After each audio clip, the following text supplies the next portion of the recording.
વિદ્યાર્થી મિત્રો, આપણે લાસ્ટ લેક્ચરમાં પારિમાણિક વિશ્લેષણના બે ઉપયોગ વિશે ચર્ચા કરેલી. પારિમાણિક વિશ્લેષણનો પહેલો ઉપયોગ છે બે જુદી જુદી એકમ પદ્ધતિના કોઈ ભૌતિક રાશિના એકમો વચ્ચે સંખ્યાત્મક સંબંધ મેળવવા માટે, અને બીજો ઉપયોગ ભૌતિક સમીકરણની પારિમાણિક યથાર્થતા ચકાસવા માટે. એના પર આધારિત બીજા ઉપયોગ પર આધારિત બે ઉદાહરણ છે.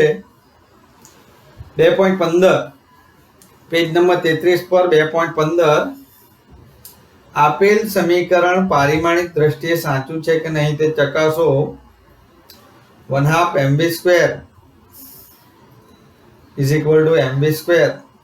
1/2 mv² is equal to mgh, જ્યાં m પદાર્થનું દળ, v એ તેનો વેગ અને g ગુરુત્વ પ્રવેગ અને h એ ઊંચાઈ છે. તો આ સૂત્ર આપણને આપે છે 1/2. ઉદાહરણ 2.15 1/2 mv² is equal to mgh. તો આ ડાબી બાજુ છે ને આ જમણી બાજુ. તો ડાબી બાજુનું પારિમાણિક સૂત્ર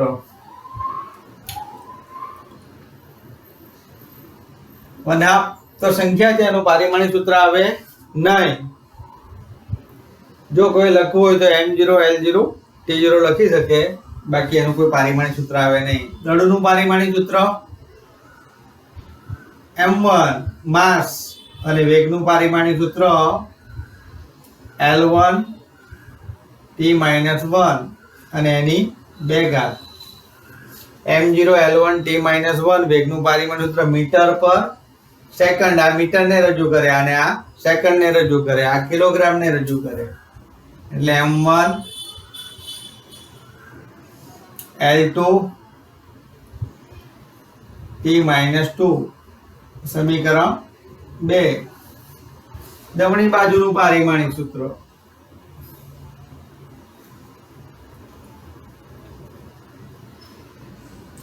જમણી બાજુનું પારિમાણિક સૂત્ર એટલે m નું પારિમાણિક સૂત્ર, g નું પારિમાણિક સૂત્ર અને h નું પારિમાણિક સૂત્ર. ચાલો m નું પારિમાણિક સૂત્ર m1.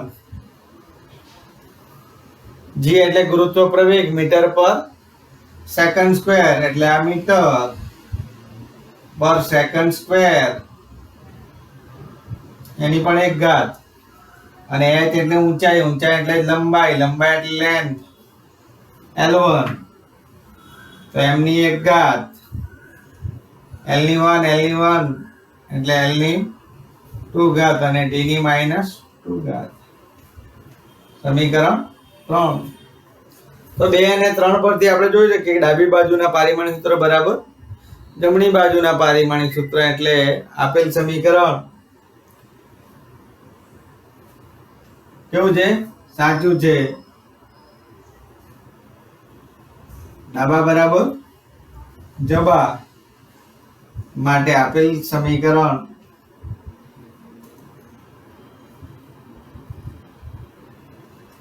પારિમાણિક દ્રષ્ટિએ સાચું છે.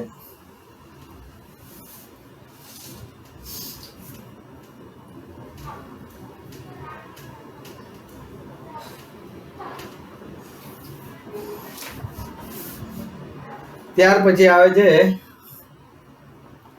ઉદાહરણ 2.16. ઉદાહરણ 2.16 જોઈએ આપણે.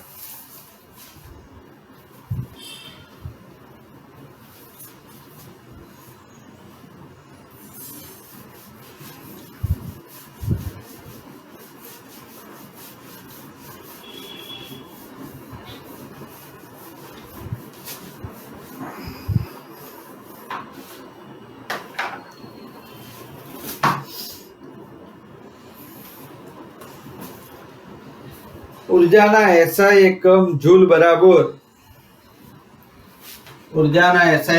જૂલ બરાબર કિલોગ્રામ મીટર સ્ક્વેર.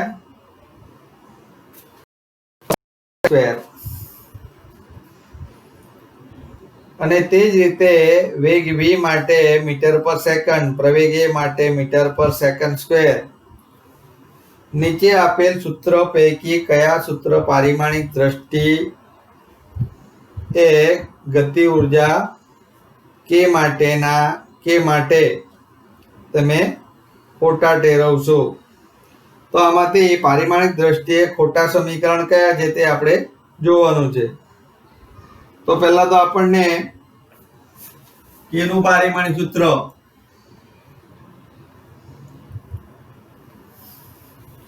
કે એટલે ઉર્જાનો SI એકમ જૂલ, તો એનું પારિમાણિક સૂત્ર, કે નું પારિમાણિક સૂત્ર કિલોગ્રામ એટલે m1, મીટર એટલે L એટલે L2 અને સેકન્ડ એટલે, તો આ ઉર્જાનું પારિમાણિક સૂત્ર થઈ ગયું સમીકરણ 1. હવે આપણને પહેલા સમીકરણમાં આપ્યું છે m2v3, એમાં આપ્યું છે m2v3. તો m એટલે શું છે? દળ છે. m એટલે દળ છે.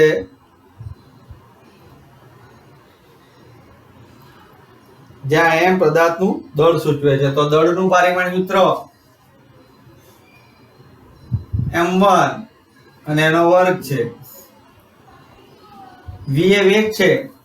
v એ વેગ છે, જેનો એકમ મીટર પર સેકન્ડ છે, એટલે પારિમાણિક સૂત્ર m0L1 t-1. એની કેટલી ઘાત છે? 3 ઘાત છે. એટલે m2 એમની 2 ઘાત, L ની 3 ઘાત, t ની -3 ઘાત. તો આ સમીકરણ અને આ સમીકરણ સરખા નથી. k નું પારિમાણિક સૂત્ર અને m2v3 નું પારિમાણિક સૂત્ર એ સમાન નથી. એટલે આપેલ સમીકરણ પારિમાણિક દ્રષ્ટિએ ખોટું છે. આપેલ સમીકરણ પારિમાણિક દ્રષ્ટિએ ખોટું છે.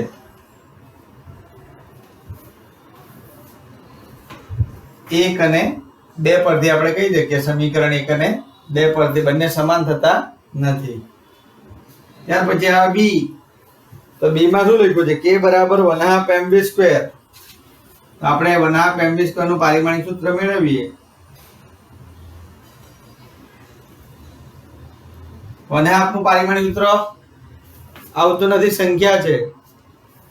m નું પારિમાણિક સૂત્ર m1 અને વેગનું આપણે અહીંયા લખ્યું L1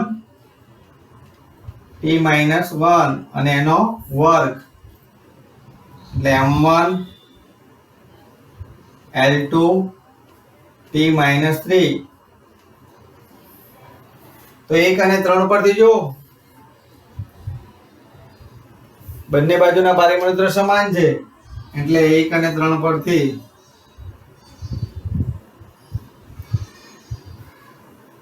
આપેલ સમીકરણ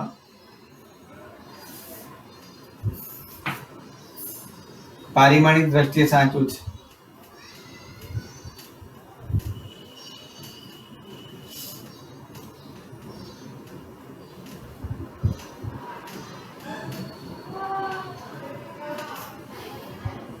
પારિમાણિક દ્રષ્ટિએ સાચું છે. ત્યાર પછી આવે છે k બરાબર ma. તો આપણે ma નું પારિમાણિક સૂત્ર, m એટલે દળનું પારિમાણિક સૂત્ર m1, a એટલે પ્રવેગનો એકમ મીટર પર સેકન્ડ સ્ક્વેર. મીટર પર સેકન્ડ સ્ક્વેર, સેકન્ડ હોય ત્યાં t, મીટર પર સેકન્ડ સ્ક્વેર. તો પારિમાણિક સૂત્ર શું થયું? m1 L1 t-2. તો 1 અને 3 પરથી જો 1 અને 4 પરથી, તો બંને પારિમાણિક સૂત્ર સમાન થતા નથી. એટલે 1 અને 4 પરથી 1 અને 4 પરથી આપેલ સમીકરણ પારિમાણિક દ્રષ્ટિએ સાચું નથી. પારિમાણિક દ્રષ્ટિએ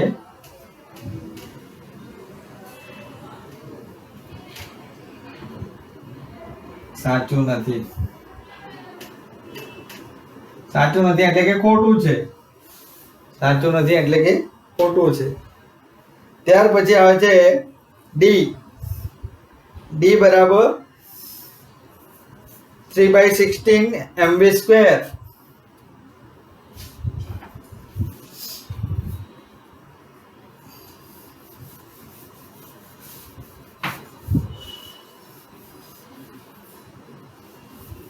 ડી બરાબર 3/16 mv સ્ક્વેર. તો અહીંયા શું આવશે? d/16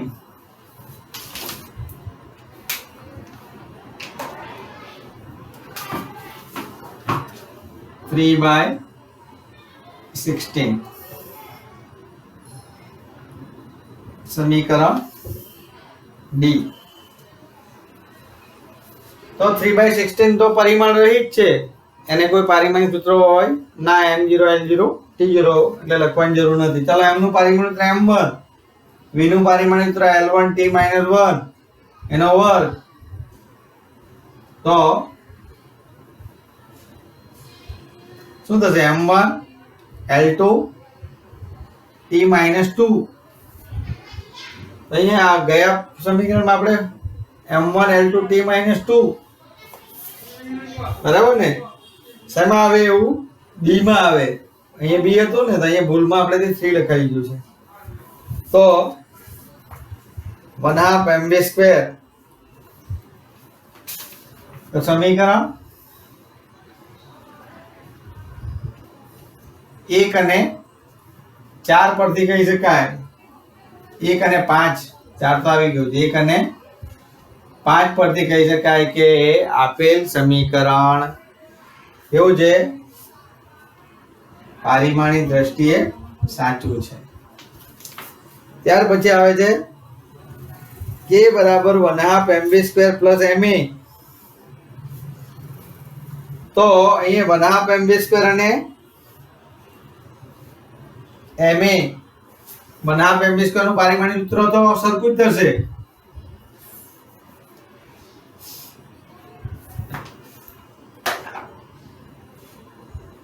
E બરાબર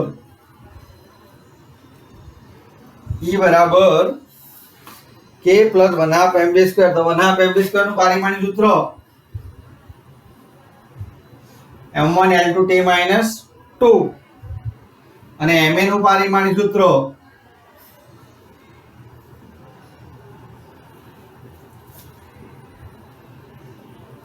m નું પારિમાણિક સૂત્ર m1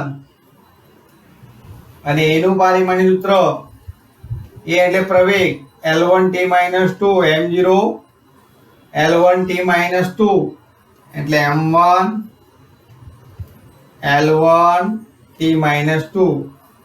તો k બરાબર 1/2 mv સ્ક્વેર. k નું પારિમાણિક સૂત્ર m1 l2 t - 2 1/2 mv square નું પારિમાણિક સૂત્ર 1/2 mv સ્ક્વેર નું પારિમાણિક સૂત્ર m1 l2 t - 2. આ બે તો સાચા છે, બે પદના. પણ ma નું પારિમાણિક સૂત્ર જુદું છે. આ ત્રણ પદના પારિમાણિક સૂત્ર. એમાં 3 પદ છે. k છે પહેલું પદ, પછી જમણી બાજુ 2 પદ છે 1/2 mv સ્ક્વેર અને પ્લસ ma.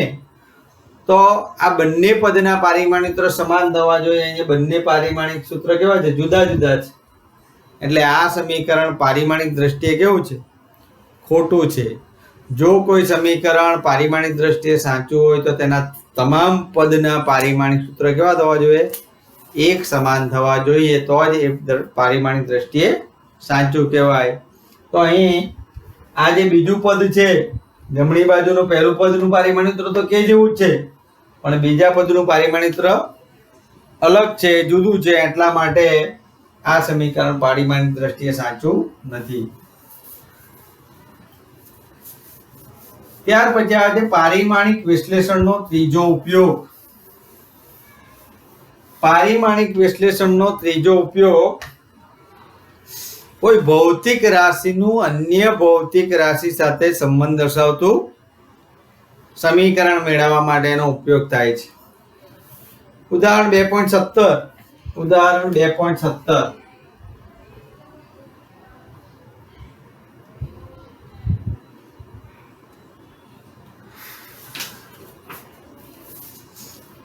એક સાદું લોલક વિચારો જેમાં ઘોડાને એક દોરી સાથે બાંધેલું છે અને તે ગુરુત્વ બળની અસર હેઠળ દોલન કરે છે. તે ગુરુત્વ બળની અસર હેઠળ શું કરે છે? દોલન કરે છે. ધારો કે સાદા લોલકના દોલનનો આવર્તકાળ, તેની લંબાઈ L, ઘોડાના દળ M અને ગુરુત્વ પ્રવેગ G પર આધારિત છે. તો પરિમાણની રીતનો ઉપયોગ કરીને આવર્તકાળનું સૂત્ર મેળવો. તો પારિમાણિક તો આવર્તકાળ કેટલી બાબત પર આધાર રાખે છે? 3 બાબત પર આધાર રાખે છે: દળ, લંબાઈ અને ગુરુત્વ પ્રવેગ. તો અહીં આવર્તકાળ 3 બાબત પર આધાર રાખે છે. આવર્તકાળ એ કોના પર આધાર રાખે છે? લંબાઈ L, ગુરુત્વ પ્રવેગ G અને દળ M પર આધાર રાખે છે. તો T ચલે છે L, G અને M. જેટલી બાબત પર આધાર રાખતો હોય એના સમપ્રમાણમાં બતાવવાનું.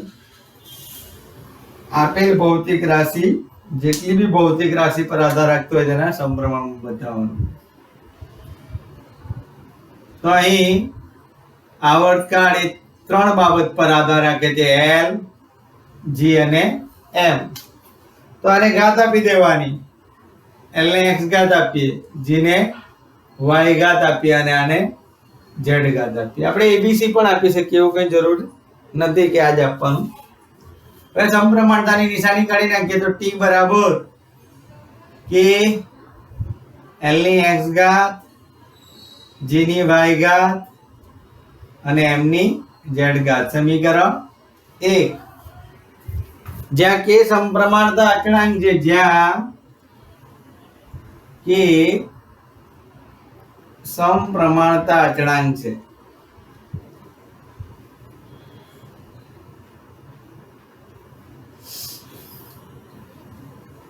અને x, y, z belongs to R વાસ્તવિક સંખ્યા છે. x, y, z belongs to R એટલે કે વાસ્તવિક સંખ્યા છે. તો હવે આપણે દરેક વખતે k ને કેવો લેવાનો છે? પરિમાણ રહિત લેવાનો. સમપ્રમાણતા અચળાંક જે પરિમાણ રહિત છે, દરેક વખતે આને પરિમાણ રહિત લેવાનો છે. પરિમાણ રહિત લેવાનો છે. પરિમાણ રહિત એટલે એનું પારિમાણિક સૂત્ર m0 l0 t0 એટલે લખવાની કોઈ જરૂરિયાત હોતી નથી. આ ખાસ યાદ રાખવાનું. તો હવે આપણે બંને બાજુ પારિમાણિક સૂત્ર મૂકીએ. તો આવર્તકાળ એટલે શું? દોલકને એક દોલન પૂર્ણ કરવા લાગતા સમયને આવર્તકાળ કહે છે. તો આવર્તકાળ એ સમય છે, એક દોલન પૂર્ણ કરવા માટેનો સમય છે. એટલે આવર્તકાળનો એકમ સેકન્ડ થશે, એટલે એનું પારિમાણિક સૂત્ર T1 થશે. શું થશે? T1. તો બંને બાજુ પારિમાણિક સૂત્ર લખતા, બંને બાજુ પારિમાણિક સૂત્ર લખતા. તો T નું પારિમાણિક સૂત્ર m0 l0 t1. k નું પારિમાણિક સૂત્ર આવશે નહીં, એને પરિમાણ રહિત લેવાનું. l નું પારિમાણિક સૂત્ર l1 લંબાઈ એની x ઘાત. m0 l1 t0 પણ તમે લખી શકો, પણ વધારે લખવાની જરૂર નથી, ડાયરેક્ટ લખી શકાય.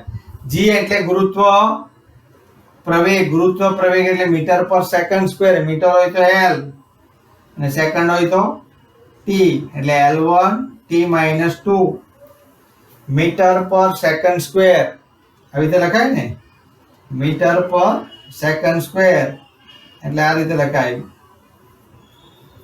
તો મીટર હોય ત્યાં l અને સેકન્ડ હોય ત્યાં t, એટલે t ની -2 ઘાત એની y ઘાત.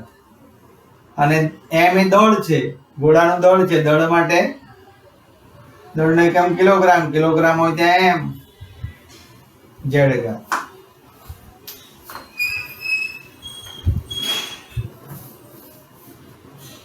બંને બાજુ પારિમાણિક સૂત્ર લખી દીધા. હવે m0 માટે m0 L0 T1 બરાબર m પહેલા લખવાનું. m ને કેટલી ઘાત છે? z ઘાત છે. અહીંયા l ને x ઘાત છે અને અહીંયા l ને y ઘાત છે. બે વખત આવે છે, l ને x ઘાત ઇન્ટુ l ને y ઘાત. તો બંનેના આધાર સરખા છે એટલે ઘાતનો સરવાળો થાય એટલે l ને x વત્તા y ઘાત થશે. શું થશે? m ની z ઘાત, કારણ કે અહીંયા m પહેલા છે એટલે m પહેલા લખવાનું. l બીજા નંબર પર છે એટલે l બીજા નંબર પર, તો l ની x ઘાત ગુણ્યા l ની y ઘાત. ઘાતનો ઘાત એટલે ઘાતનો ગુણાકાર, 1 into x એટલે x, 1 into y એટલે y. તો l ની x ઘાત into l ની y ઘાત, આધાર સરખા એટલે ઘાતનો સરવાળો. અને t ની -2 into y -2y. તો હવે આપણે બંને બાજુ ઘાત સરખાવીશું. તો z બરાબર 0, z બરાબર બંને બાજુ પરિમાણ સરખાવતા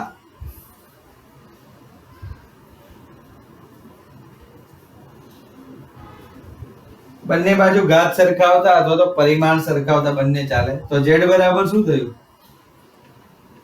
0. z બરાબર અહીંયા m ની 0 ઘાત છે, અહીંયા m ની z ઘાત છે એટલે z બરાબર 0.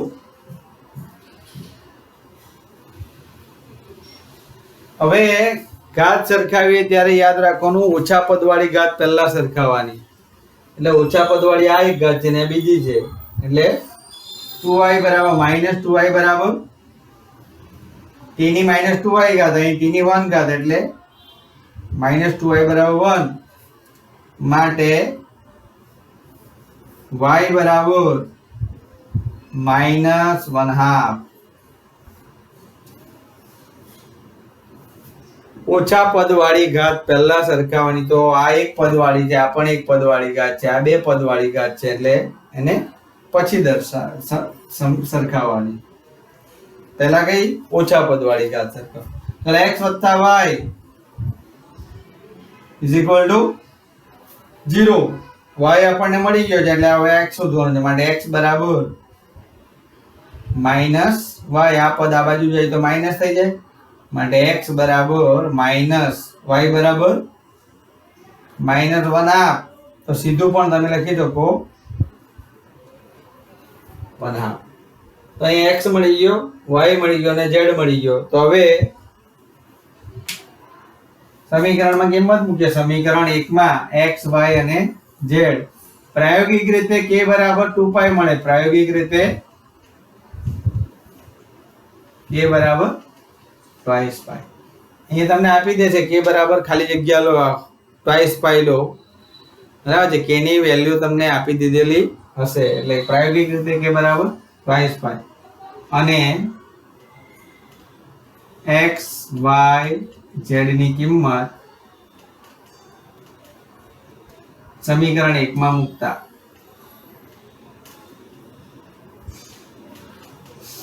શું થશે? t બરાબર k બરાબર 2π, l ની x ઘાત, x બરાબર 1/2. જે આપણને મળી જાય તેને આપણે બ્લોકમાં લખી દેવાનું. x બરાબર 1/2. તો l ની ઘાત છે 1/2. g ની y ઘાત, y બરાબર -1/2 અને m ની 0 ઘાત. m ની 0 ઘાત એટલે 1. કોઈ બી સંખ્યાની 0 ઘાત એટલે શું થઈ જાય? 1 થઈ જાય. એટલે આ 1 થઈ જાય અને 1 આપણે લખવાની જરૂર નથી. એટલે 2π L ની 1/2 ઘાત, આ G ની -1/2 ઘાત છેદમાં આવે તો +1/2 ઘાત, એટલે twice pi શું થશે? L upon G ની 1/2 ઘાત, 1/2 ઘાત એટલે વર્ગમૂળમાં, એટલે twice pi under root L upon G. તો આ થયું સૂત્ર twice pi under root L upon G. તો આ થયું આવર્તકાળનું સૂત્ર twice pi under root L upon G, under root L upon. તો આ રીતે કોઈ બી ભૌતિક સમીકરણ, કોઈ બી ભૌતિક રાશિનું સમીકરણ તમે મેળવી શકો. હવે પારિમાણિક વિશ્લેષણની વાત આપણે પછી કરીશું, તે પહેલા આપણે સ્વાધ્યાય જોઈએ. તો સ્વાધ્યાયમાં આપણે થિયરી ને બધું પતી ગયું છે. હવે સ્વાધ્યાય પર આવીએ. સ્વાધ્યાય 2.1, સ્વાધ્યાય 2.1 જોઈએ.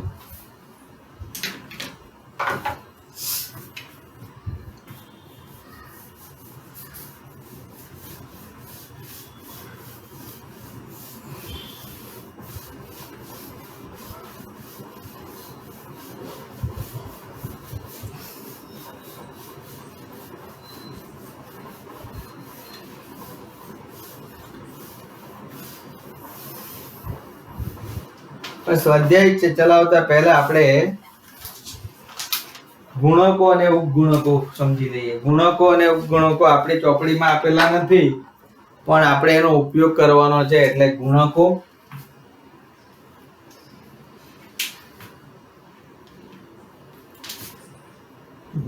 અને ઉપગુણકો.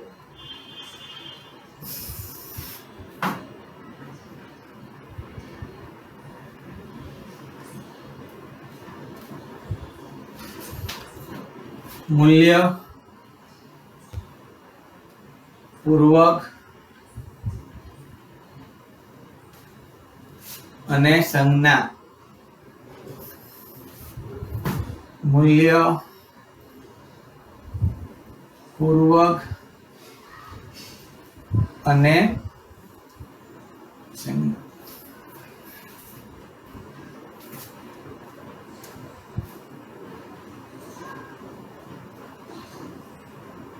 દેશી,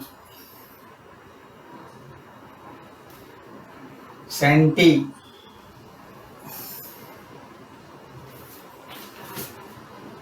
મિલી, માઇક્રો, ના એ નહીં આવશે.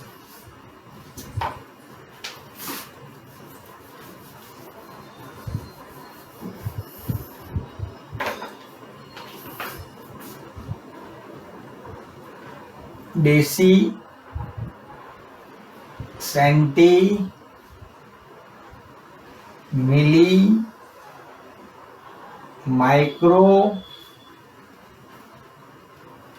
નેનો,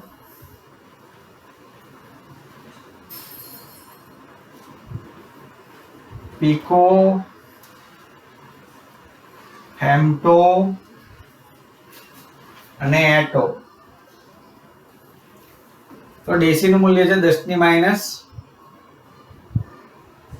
-1 ઘાત, સેન્ટી નું મૂલ્ય છે 10 ની -2 ઘાત, મિલી નું મૂલ્ય છે 10 ની -3 ઘાત, માઇક્રો નું મૂલ્ય છે 10 ની -6 ઘાત, નેનો નું મૂલ્ય છે 10 ની -9 ઘાત, પીકો નું મૂલ્ય છે 10 ની -12 ઘાત, ફેમ્ટો નું મૂલ્ય છે 10 ની -15 ઘાત અને એટો નું મૂલ્ય છે 10 ની -18 ઘાત.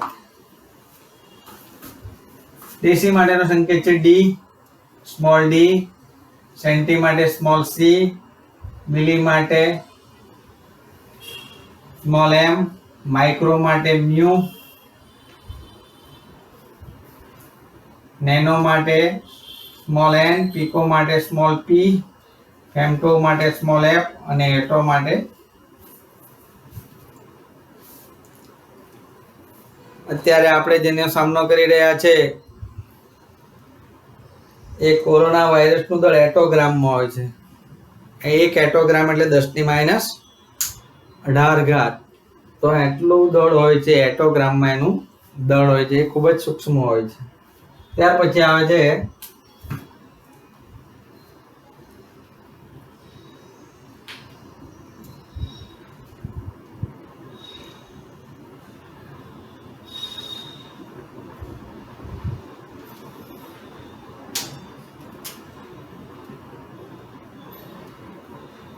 हेक्टो,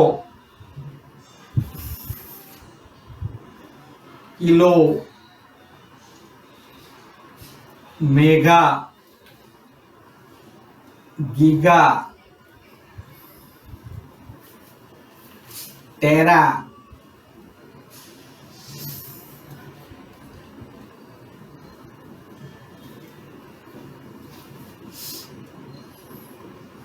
हेक्टो एटले HA, किलो एटले K, मेगा एटले capital M, HA capital K, M, giga एटले G, टेरा एटले T, पेटा पेटा एटले P. तो एना मूल्य शुं छे? 10⁻², 10⁻3, 10⁻6, 10⁻9,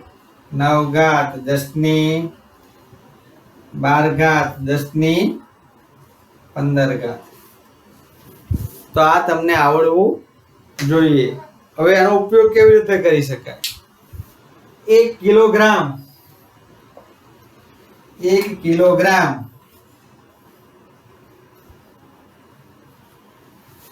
બરાબર ખાલી જગ્યા ગ્રામ. તો કિલોની વેલ્યુ કેટલી છે? 10⁻3.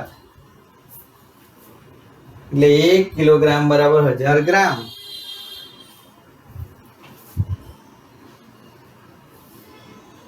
1 માઇક્રોગ્રામ બરાબર શું થાય? ખાલી જગ્યા ગ્રામ.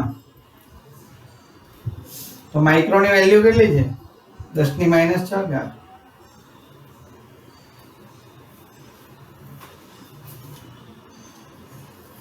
1 નેનો સેકન્ડ બરાબર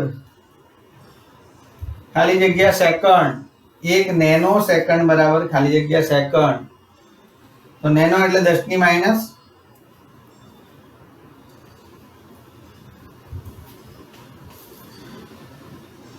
1 સેન્ટીમીટર બરાબર ખાલી જગ્યા મીટર. 1 સેન્ટીમીટર બરાબર ખાલી જગ્યા, તો સેન્ટી નો સી બરાબર 10⁻². તો 10⁻². 1 સેન્ટીમીટર બરાબર 10⁻² મીટર. તો આ ટેબલ પરથી તમે કોઈ બી લખી શકો. 1 ફેમ્ટોમીટર,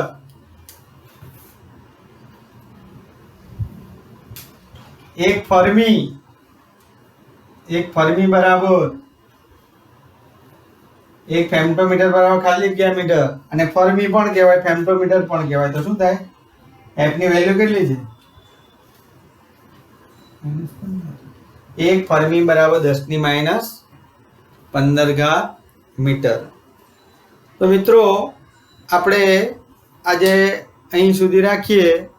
આવતા લેક્ચરમાં આપણે વધારે વાત કરીશું. આવતા લેક્ચરમાં આપણે સ્વાધ્યાયથી શરૂઆત કરીશું. Thank you.